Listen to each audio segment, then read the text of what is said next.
today's speaker. Dr. Murray Cantor is a founding partner at Innovation Management Systems. Dr. Cantor has been a leader in the IT industry for over 30 years, applying leading-edge ideas in software and systems development.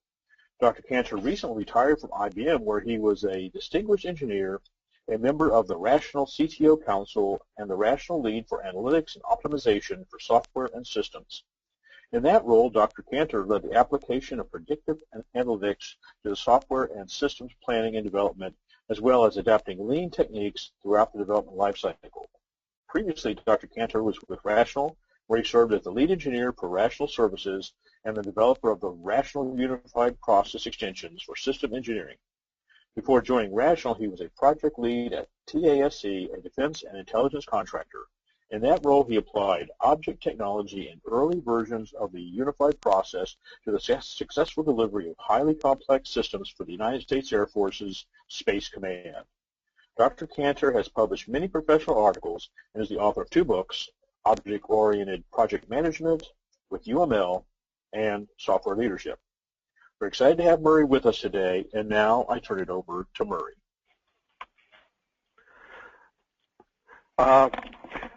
Very good. Thank you, Tom. Let me start sharing the screen and let us get started. I really appreciate hold on just a second, and here we go. So, and thank you everyone for attending and giving me the opportunity for sharing some of these ideas. As Tom mentioned, this is first part of a 3-part series on Agile management. Agile management, as it turns out, is a rather interesting, at least to me, and a rather complex topic, and it really can't be covered in a single webinar. So what I thought I would do is divide it into 3.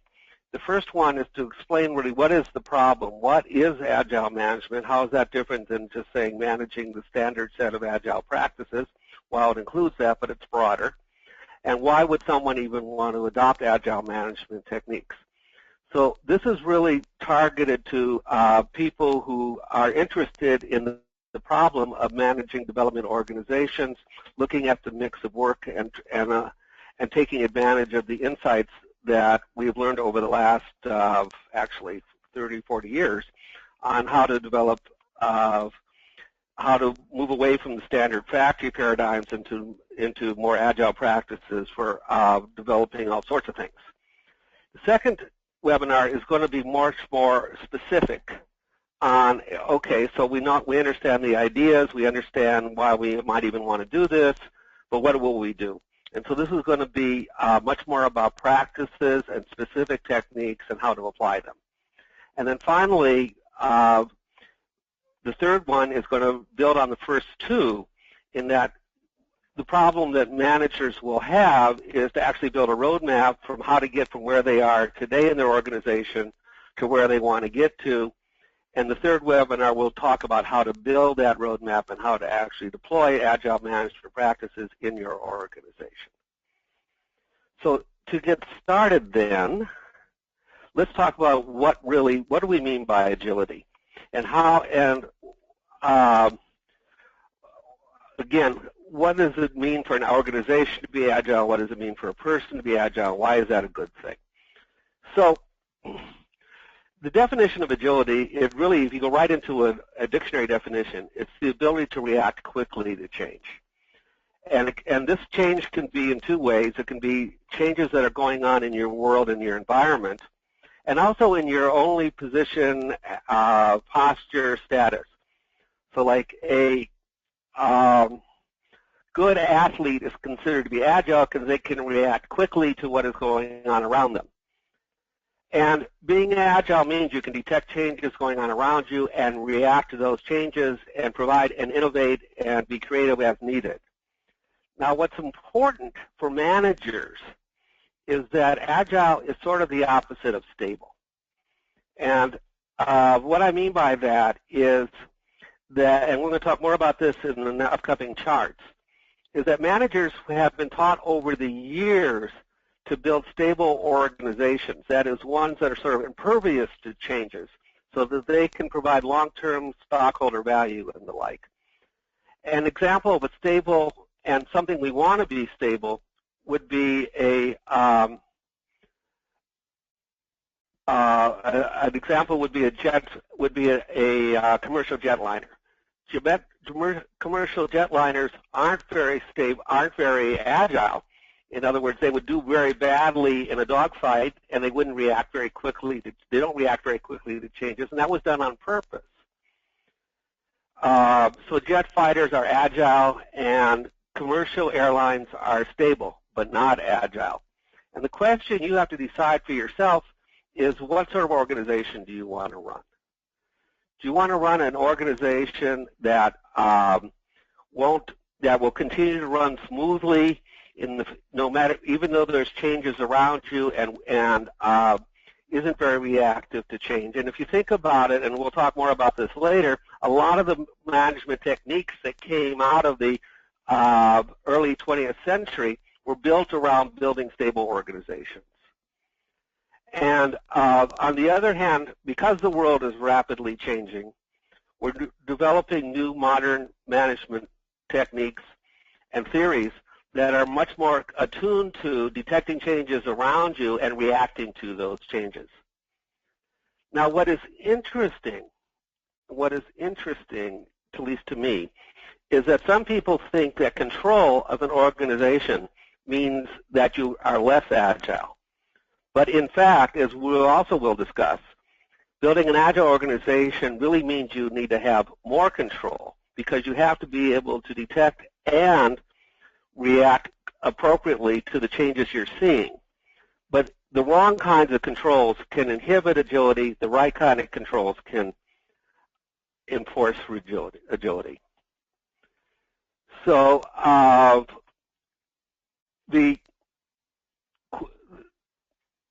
for agile management, the overview is agile management is a mindset in which you actually understand that reacting to changes and putting in place the kinds of controls that will help you understand and react to changes is a good thing, and giving up sort of the older notions of building long-term stakeholder value by building more stable organizations. It's also a set of principles, which we'll go into, and then a wide set of practices, which we will also go into. Now, what we're not going to do, there is a lot of this, in order to accomplish an agile management organization, there are cultural issues. And we'll touch on those, but we're not going to dwell on those so much as specific techniques. A good book on the cultural aspects of building agile organizations is Angel Medina's book on the agile management from Springer. But again, we're going to focus on specific techniques and tailor your organization to its nature of work. So let's sort of delve into it. Now, the first thing is, in the mindset, one of the things that we're going to have to deal with is to understand that change is an opportunity for agile organizations, not a threat. So if you build your organization assuming there won't be much change, then when things do change, you feel threatened. But with agile management, you say, oh, things are changing, cool, my organization is better than the other guys at reacting to this change, so that's an opportunity. Now, what could cause change? And one of the, as we'll see, there's sort of two things that do that. One is variation and one is uncertainty. And when you understand that uncertainty is actually something you should embrace and manage, and not something that you pretend doesn't exist, you're much more likely to build a successful agile organization. So we're going to talk a lot about embracing and not ignoring uncertainty. And then consistent with that is you have to be flexible and be willing to change in order to have an agile organization, because that's what agility means. And if you think about it, a lot of the techniques that managers are taught are built around adopting a process and actually measuring people's adherence to those processes. But that in and of itself seems to be contradictory to the notion that we're going to be flexible. So what you have to understand as an agile manager is that strict adherence to a process can get in the way of agility. And the Agile Manifesto and its roots will actually reinforce those ideas, but at the same time, you have to have limits to that flexibility, and the art of Agile management is understanding those limits.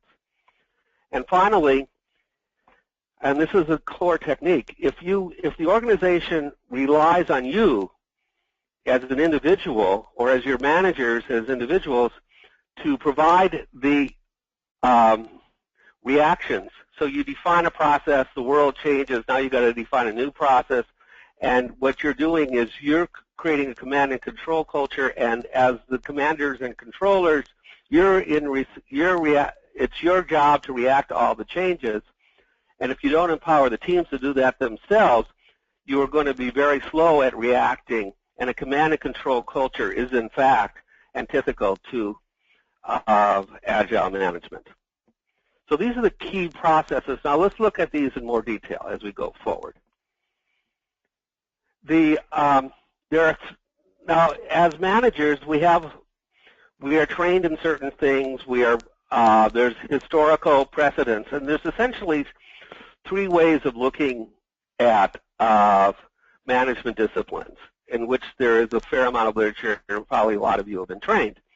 One is sort of the factory management point of view, and this goes way back to the beginning of the 20th century. Some of you may have heard of Frederick Taylor's scientific management theory, which essentially created the assembly line. And Henry, it's always associated with Henry Ford or Eli Whitney or somebody. And the assembly lines was that everybody had a job to do, and they were cogs in the machine, and that this led to time and motion studies, and these were very much driven by efficiencies and timeliness. And this is still, it's not effective for certain kinds of work. It's not, and by the way, the point I'm going to make about these, none of these are wrong. They're just interesting as precedents for understanding how to build an Agile solution. So this is still the kind of thing that maybe Foxconn does in building cell phones in China. And the key idea for these factory management things, and this is a point we're going to reinforce, is that this was designed around building the same product over and over and over again. And the whole birth of the lean movement was trying to become more agile at doing these kind of factories, and that's where the Toyota systems came from. Now, applying the same principles to business processes came in later in the 20th century. And the idea was that for many back office business tasks, it was much the same thing, that you essentially could figure out things like making a stock trade. There was a set of steps you had to go through. You could do and business process automation was all about making workers and putting in place automation to make those steps much more efficient. And again, this was much more of building the same product over and over and over again and creating efficiency. So it's very much like a factory. It just says now we're building out business. Now we're doing back office work. These are sometimes these days called systems of record. Now, if you sort of look at the techniques that were built around them, they were these kind of flow diagrams, and you'll notice that the same kind of techniques were applied in both cases. We're going to talk about software factories in a bit. Now, the third model, which we're also trained in our industry, is project management. And project management's a little different. And project management, at least historically, was all about doing a time-limited effort to deliver something in a timely manner and an efficient manner. So where factories were just flows and flows and flows of the same product, projects were to build a variant of or a one-off and build this product and deliver this team. And these came out of things like civil engineering for building buildings and bridges and the like. And the techniques for there were somewhat different, and these were where we described a set of tasks in terms of durations, resources, dependencies, built the critical path, the kind of thing the PMI teaches. And generally, and there were techniques around things like work, earned value. Now, when in classical stable project management, or classical management, we essentially had two mantras. For the factory and business process, what we told people to do was, here's the process, we've outlined it in great detail, look at those flow charts, follow the process. And there's a lot of ways people measured maturity of organizations was in fact adherence to the process. And this led to these stable kinds of organizations, which again had delivered a lot of value. But on the other hand, were not particularly agile. Now, for project managers, it was sort of the same, but somewhat different. And the mantra there, and this is what I used to be told when I was a project manager for software, was plan your work and work your plan. Okay.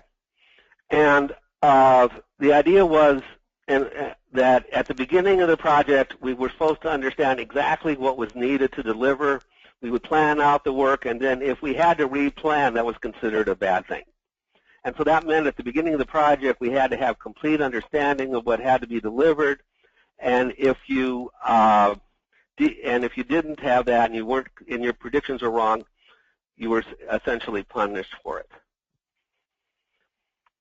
Again, this assumed a kind of stability because this assumed that things wouldn't change and we weren't going to react to what we learned. In the first case, where the assumption is that we have the process completely understood and the artifacts that we're building on won't change and they kind of come in as a very steady way. In the second case, we're assuming that the projects themselves, our understanding of it won't change, and so there won't ever be a need to replan. Again, neither of these are agile.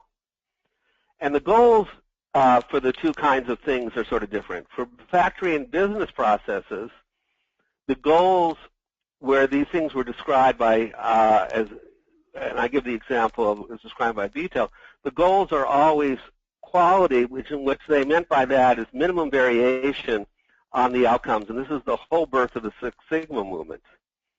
And timeliness and efficiency. And those aren't bad goals, but that's the goals of a project.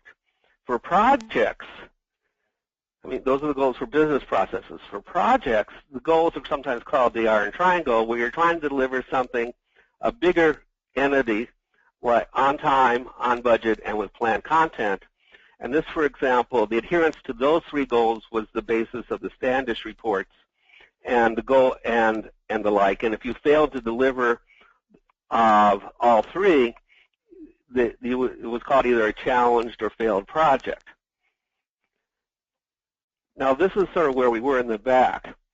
Now, in the first case, for these goals to be manageable and to have a controllable process, in the first case, we have what's called consistency of artifact. As we're assuming that we're building the same widget or handling the same kind of business artifact over and over and over again, and we're wringing out the inefficiencies of that. That's the basis of Six Sigma, because Six Sigma says we're trying to look at making sure that everything is exactly within, that the measurements on the artifacts themselves are within six standard deviations of the mean. And in project management, as I said before, we're assuming completeness of information. Now, the point is that neither assumption holds for many kinds of work. And this is where the agility really becomes interesting and really has to come in. That, for example, if I'm building something new and novel, and this happens a lot in the software industry, I'm building, either adding a new feature or building a whole new system, by definition of something big novel, of novelty, I can't have complete information. If I only have complete information for something I've done before. And a lot of the techniques of software where you're doing engineering and architecture and you're doing prototyping and you're doing minimal viable product testing and the like is to learn stuff. And then the whole point, and then since you don't have, and the understanding is you don't have completeness of information, but you're going to learn as you go, and then and you need agility in order to respond to what you've learned. The other thing that can happen in modern businesses is you have flows of dissimilar objects. And this happens a lot in things like DevOps, and this happens in level 3 support, and in more modern custom mass customization and the like. And this happens here where, for example, every change request is different. Every change request will take a different amount of effort, take a different amount of size, may take a different skill mix. And not only that, so that we don't have consistency of artifact, everything is different. And so pretending that we do and putting in management techniques that assumes that we do are wrong. In fact, what we're going to have to build is an organization that responds to the different flows of things coming in. And not only that, they don't come in at consistent intervals, but they come in clumps.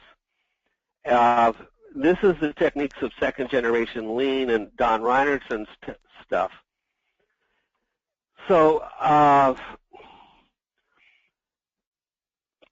so if you're going to have the classical techniques of work your plan, plan your work, or adhere to the process, value stability over agility, but in fact they don't work for a lot of modern approaches. And so for that reason, I'm going to put up this chart here, which sort of gives you a view of examples. So so if you're going to think about the kinds of work that you're doing, and you're going to build the appropriate systems, there's lots of different examples. I just put in a few. You have variation on the y-axis, uncertainty increasing on the x-axis. A whole new system has large variation and large uncertainty. Manufacturing and stock trading has low variation and low uncertainty. Something like change requests and DevOps, there may not be a lot of innovation there. When someone gives you a change request, you really don't need to learn a lot about it because you're making a small change on the system you understand, but there's still a lot of variation there. And then something like home building can either be like tract homes where it's a lot of where you're building a lot of the same things, or it could be custom homes where there's some learning and variation, learning and some uncertainty in what features really the customer wants. And so, and you can put in other things like movies and custom-made suits and what like, and you'll see that they'll fit into this chart. Now, so the stable methods and the ones we were brought up on really only work very much in the lower left.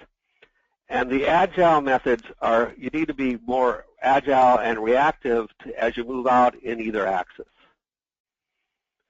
So what happened historically is people tried to apply these more stable techniques. I was told, as I said, when I was a project manager to plan my work and work my plan, and I knew that was ridiculous because I didn't know enough to do that.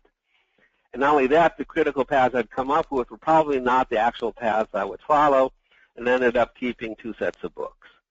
And then people who were trying to manage things like IT change requests found that their processes were in Six Sigma terms uncontrollable, and that's because they didn't have the consistency of artifact that those Six Sigma processes expect. So we had a revolt. In other words, the smart developers and workers and thought leaders of our industry, particularly in software, got together and the Agile at the Snowbird conference and put together the Agile Manifesto, which essentially told the management that they were that these thought leaders were simply tired of being told to apply the wrong management paradigms, and that these Agile management techniques were really much more appropriate. And if you there's 12 steps in the manifesto. I suggest you all look at them.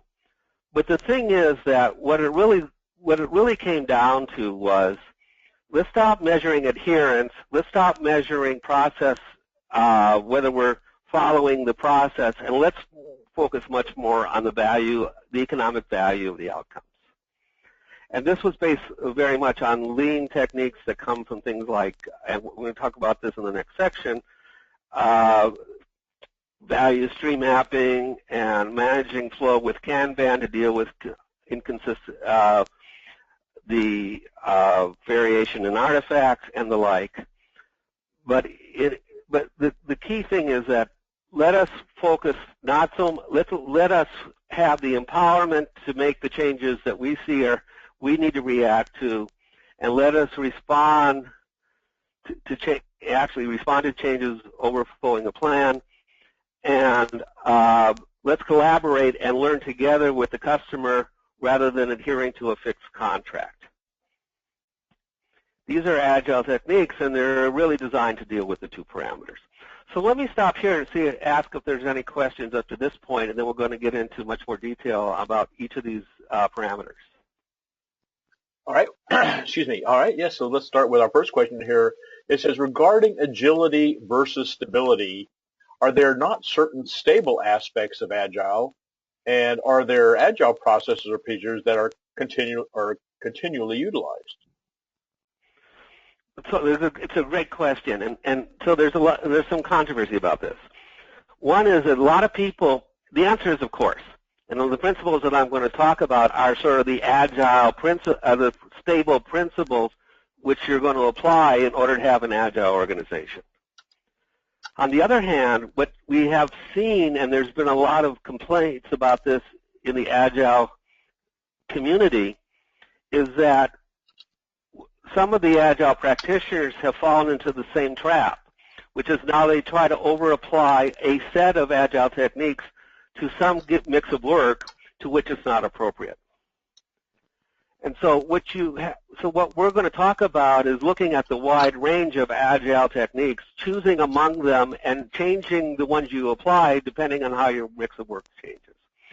So there is not one Agile solution that fits all, just like there's not. And so if you sort of say, I'm an Agile organization, we follow these 10 processes no matter what happens, you're not an Agile organization. You're just an organization that has adopted some Agile principles and not reacting to the change around you. I hope that answers the questions. Okay. That said, there's some very good Agile principles that work under some circumstances, and they should be followed.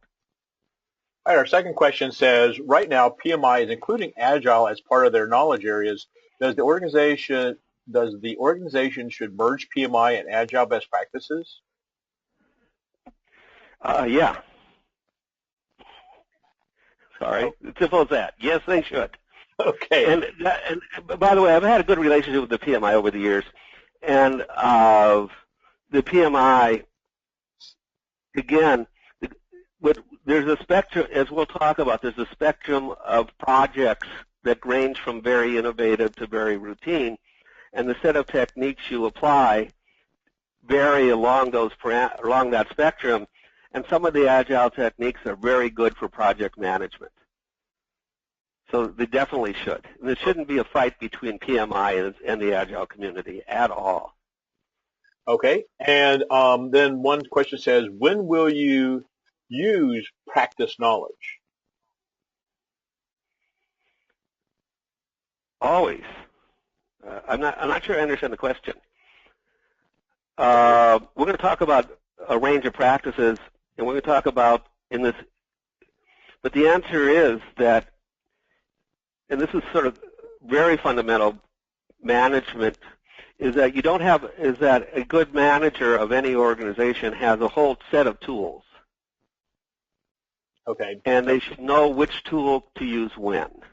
Right. And they went on to say further here, it says, when we do Agile testing, as it refers to when do we use practice knowledge. So I'm sure if that helps in that. What was the question again? I'm sorry. Okay, yeah, so it says when we do Agile testing, then you would add on that to when would we use practice knowledge. So perhaps you have answered that. So perhaps I have. If not, whoever asked it, reach out to me individually. I'll try to answer it. I'll try to understand the question better and answer it for you. Okay. All right. Well, I think that gets us going here. So let's go ahead and move on. So Great. So let's talk about uncertainty and risk. Because one of the key issues about, as I said, in classical PM, I don't even think it's fair to blame the PMI for this, but for very classical project management, we look at working your plan and planning, planning and work and working your plan. The early days in software, there was a lot of literature about how software project management was such a dismal science, because for some reason software projects weren't as good as other disciplines at meeting the Standish iron triangle criteria of delivering the software on time, on budget, with original content. So I looked at that problem quite a while back, and actually have spoken at this at various PMI meetings. And what I discovered was that it wasn't that simple. What I discovered was if you sort of looked at the amount of uncertainty in the project, that software did as well as anyone else. And what really was the criteria wasn't the discipline. It was that software would do more innovative things, and because of that, there was more uncertainty about it. And because of that, its ability to deliver against the iron triangle was less. So what I've done here is looked at what I call the risk curve, which should look vaguely familiar. And I'm using probability theory to sort of actually define that. But essentially, the point I'm making is the more novel something is, the less you know about it. The less you know about it, the less able you are to make predictions. And so if you define, and therefore if the time to, say, complete a project or the budget to complete a project is an important variable for your organization, the amount of uncertainty, the range in the productivity, what's sometimes called the cone of uncertainty, if that is wide, then there's more risk. And so there essentially says that the ability to embrace and manage uncertainty is essential if you're going to do novel things. A way to manage novelty out of your organization is insist that every project comes in exactly on time. And if you insist upon that, then people are not rewarded for dealing with uncertain projects, and therefore they won't do novel projects, and you're working the novelty out of your organization. So I've sort of divided the world into three kinds of work in terms of uncertainty. So low innovation, high certainty is kind of thing that where you're given a piece of work to do for which you actually have complete information. Something like a change request or a bug fix is an example of this. And about 80% of the resources in most mature development organizations, this is where the monies are spent. And this is because you know the request is very specific. There's not a lot of learning to do there. The system you're trying to fix, you have complete understanding. You have a complete understanding of, at least you should, if it's well coded, if there's not a whole lot of technical debt. And so it's a matter of, even though each one of these change requests is at least different and there's high variation maybe, at least your ability to make predictions about how long it would take to actually complete them, you should be pretty good at that. Now, type 2 is where there's some innovation and some learning to be done. And this would be a good example of this would be something like new features in an existing release, existing product. So an example would be that, so I have versions 1.5 out, I'm going to 1.7, and in 1.7 now I can interact with the thing in a different way. For example, maybe now I can make bank transfers not only within a bank, but between banks for a financial application. This would be an example of a new feature.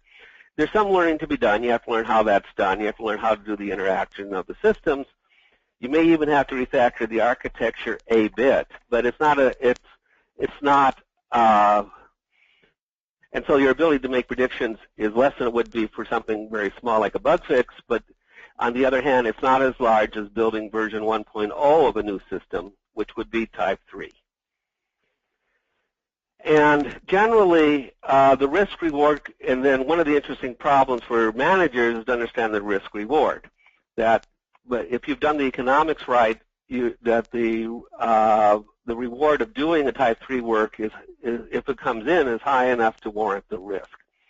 And on the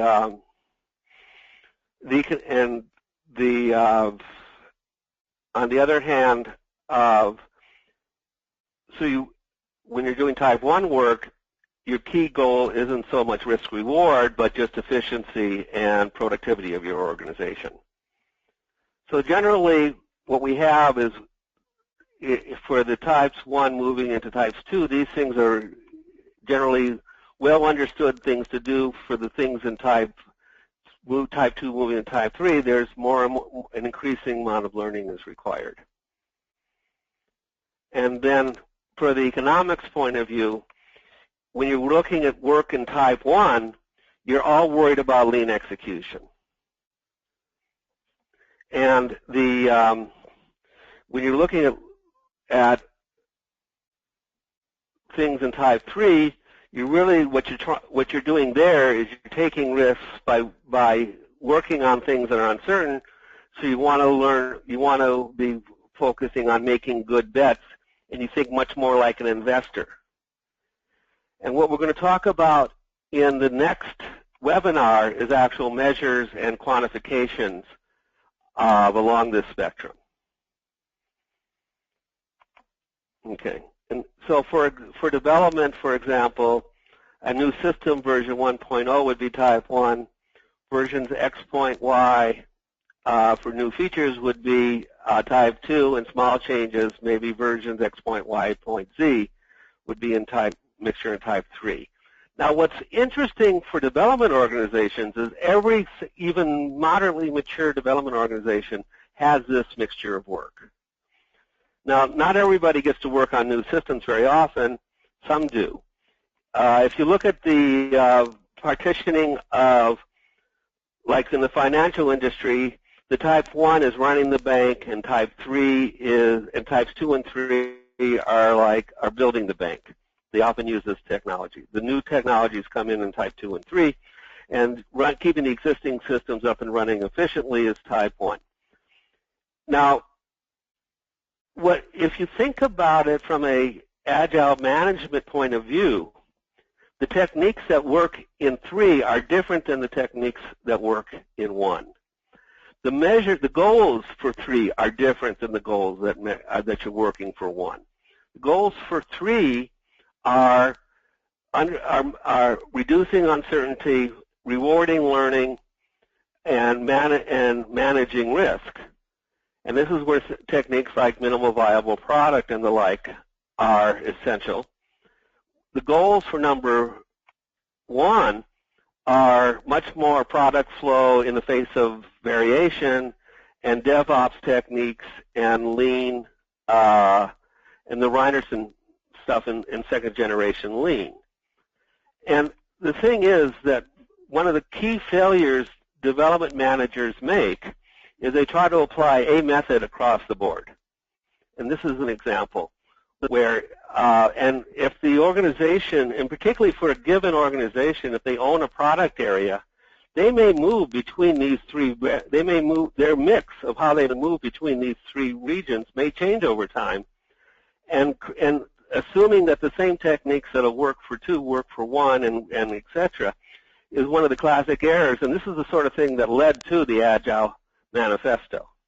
Is with the people who were doing types 1 got tired of being managed or people who were doing type 3 rebelled against being managed as if they were doing type 1. For construction, for example, you could apply the same techniques, where if you're building tract home or strip centers, that's like a type 3. There's some variation, but at the same time, there's not a lot to be learned. You're just building the same design over and over again. custom homes, office buildings, and the like might be type 2. And then if you're building a whole new kind of building, like the Sydney Opera Center or the Walt Disney Center, the Gehry Designs, or some interesting new skyscraper thing in New York, this would be taking learning techniques would be applied. And in fact, there are accelerated learning techniques for that kind of construction that you can find about. There's a really interesting book called Skyscraper, which explains all that. So this isn't just for software, it's just for anything. And the point is that the ability to succeed on time, on budget, and whatever for type 3 in the construction industry isn't a whole lot better than the ability for to deliver on time and on budget for the software industry. The trick is that you just apply different techniques. So I'm going to ask, before I go on from there, if there's, again, more questions. Right now, we look like we're in pretty good shape, so I guess the explanations are real well, so let's go ahead and move on. Okay, good.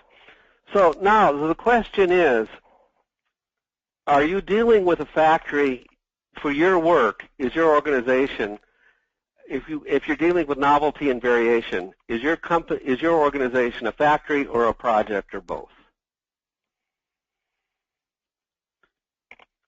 And what's fascinating about some of the more modern Agile techniques is the transformation by going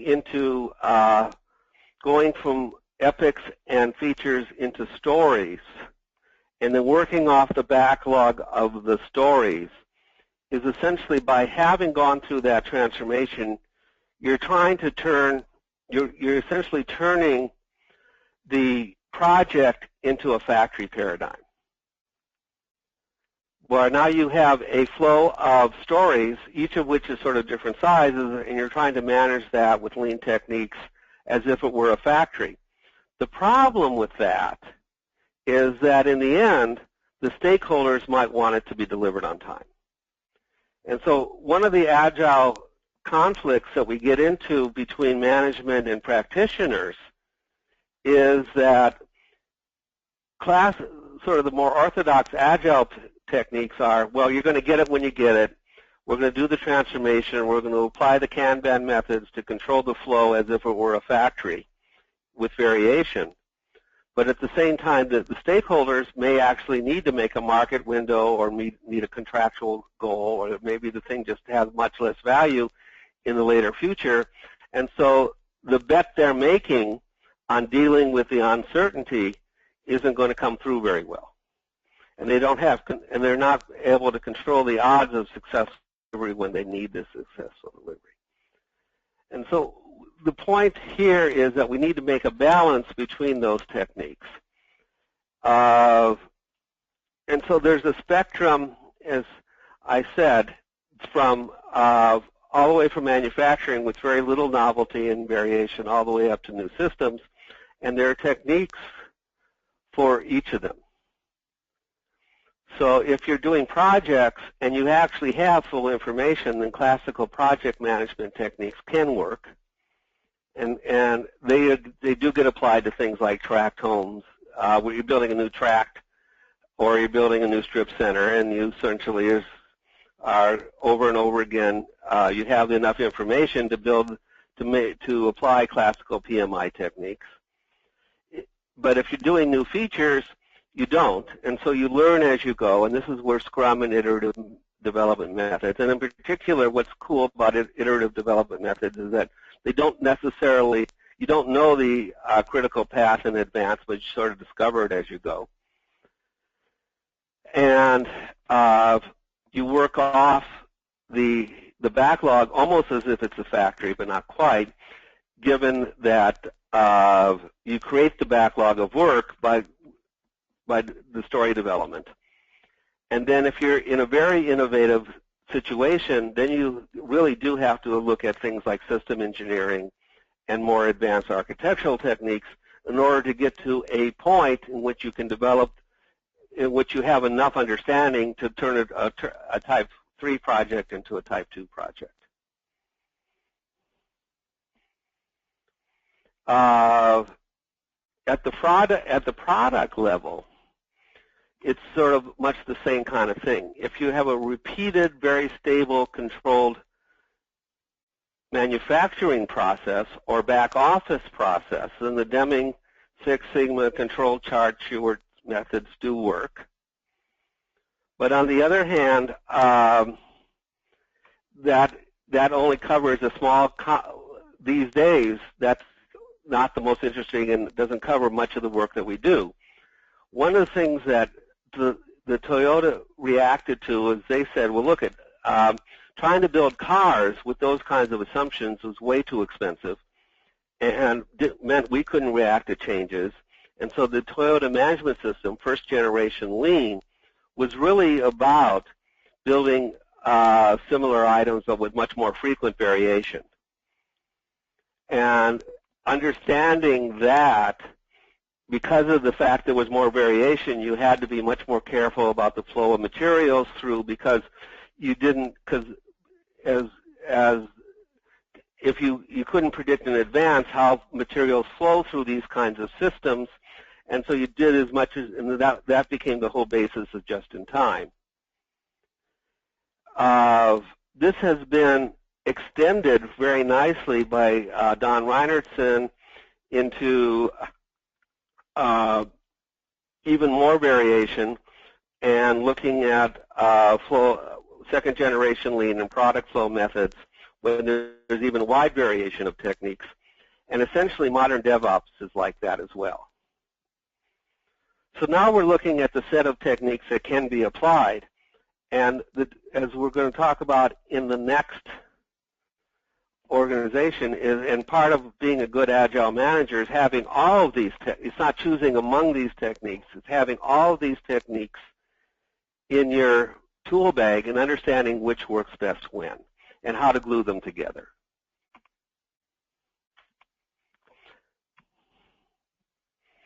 Now let's talk one more about a couple other quick comments, and then we'll take questions again. So now the question is, what about command and control versus empowerment? And command and control is the classical management idea that you have invested a lot in these processes, you're being measured about how well these processes are being followed, you train workers in following the processes, and you give them detailed instructions. On the other hand, even if a worker sees that something isn't working, that's not their problem, that's your problem. And often there aren't even communication paths, and these things are very slow to respond to changes in their environment. The first step in giving up command and control and entrusting workers, you stop focusing on the process and you start focusing on the work products. And in fact, this is one of the key Agile principles. That it's not, whether they follow the process isn't as important as whether you're getting the artifacts you need, the work products you need. And some of this is described as an artifact-centric business process. In other words, what you tell the worker is that they are responsible for doing some value-added work that takes some work product from one state to the next. And how they go about, you explain to them exactly what is needed, but how they go about that is their team's problem. They're responsible for carrying out the task and delivering some outcome that adds value. And you assign what changes, state transitions, they are responsible for. It's like software developers, I want to know, what do I own? What piece of code do I own? You own this piece of code. How you get it written isn't my problem. It's only, but when it's done, it has to meet these quality criteria. So you focus on the what and not the how, and you entrust the workers to tell you how that should be done best. Okay. So in the first case, in the classical case, like this is, in fact, a lot of the techniques that sort of are enforced by CMMI and ISO 9000. This is a little controversial thing I often say. Really measure process adherence, but they impede agility. Measures of efficiency, timeliness, and value creation, the kind of thing that, as I said, value stream maps reinforce, enforces agility. And we're going to talk much more about that in the next webinar. So, being agile, some key points. Being agile is the ability to quickly respond to changes. Command and control organizations are slow to respond to changes, and they're not agile. And the reason we need agility is because the kind of work we do these days involves uncertainty and learning, and it involves a lot of flow of dissimilar artifacts. And so learning requires agility, and by the way, agility requires learning. And your job as the manager executives, for those of you who are, is not to be a point of control, but to build and empower an agile organization. So in the next webinar, we're going to talk about how to do that. We're going to look about organizational design. We're going to look about choosing the analytics for alignment and dealing with uncertainty and learning and dealing with efficiencies and flows for when you don't have consistencies of artifacts. That's what's going to be in the next webinar. So any questions, please? Okay. Any last questions? Yeah, one question we had here was on one of the slides it has Reinertsen flow. I guess that's named after a person. Could you define that or what that is or a reference to that? Yeah, I should have had the reference in the charts. They were supposed to be. Don Reinertsen wrote a book called Second Generation Lean. Product flow, Second Generation Lean. I'll put the reference into the charts. Okay, great. Donald Reinertsen. I thought I had it in there, but I didn't. All right, and I'll ask anyone else out there if you've got any questions. Now's the time to submit those, so we can, finalize our program for the day.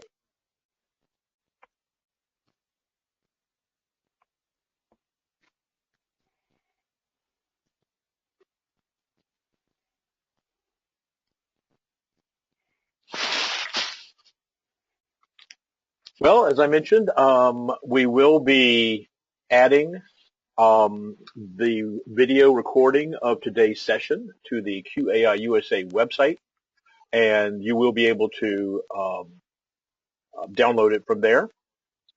Let's see if we've got any more questions. Okay, yeah, we do have a few more questions coming in, so let's do this. Great. It says, I have to drop off the leadership. Okay, so anyway, so we'll get you the link on that. It says, what is the difference in accountability between traditional project task methodology and agile procedure? What a wonderful question. I'm going to talk much more about that in the next webinar, but let me answer the question now. It really comes, we're going to talk about, boy, there's so much to talk about there. So what the classical accountabilities are you responsible for following the process, or are you responsible for delivering a valuable asset? And go ahead. And how are we going to measure that? So for example, if you're a manager in this, so we're going to talk about the management accountabilities for a moment, but this flows up and down the organization. So essentially, your manager has a goal, and he's accountable or she's accountable for something.